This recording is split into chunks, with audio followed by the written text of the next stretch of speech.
يعني هو هاي القصيدة البعض ياخذها ممكن بصيغة المدح، لا بأس، أنا أريد أمدح من أحبه، من حقي.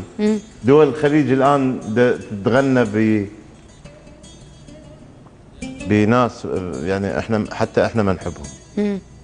احنا نريد نتغنى بناس وصلونا الى، انا ما اتغنى لو يفهمون القصيده يعني. نعم. قصدي تقول بعد ما خضرت بردافنا عيون، بعد ما خضرت بردافنا عيون، وعرفنا للصنم ياهم يصلون، وكشفنا وبعد ضيم الحمل والذيب والحراس ياهم واليبوقون، ما ننغش بعد بهل الهتافات ولا كلاب الرقط يبقون يرحون.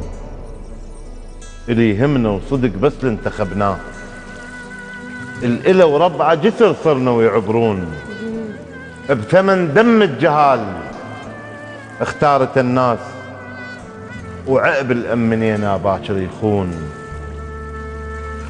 النور المالكي تحديدا الصوت، عذرا سيد الزعلون ترضون، ما جبناك سهلة بموت جبناك، ما معقولة نفشل من يروحون. يوصي وينبر الذمة تعناك، العشرة اللي تنتخب 9 اللي يموتون.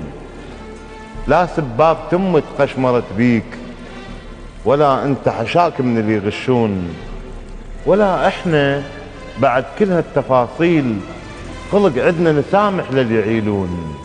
الله حلو. على اكثر من علي وما راضي اجناس، عليك شلون كل الملل يرضون.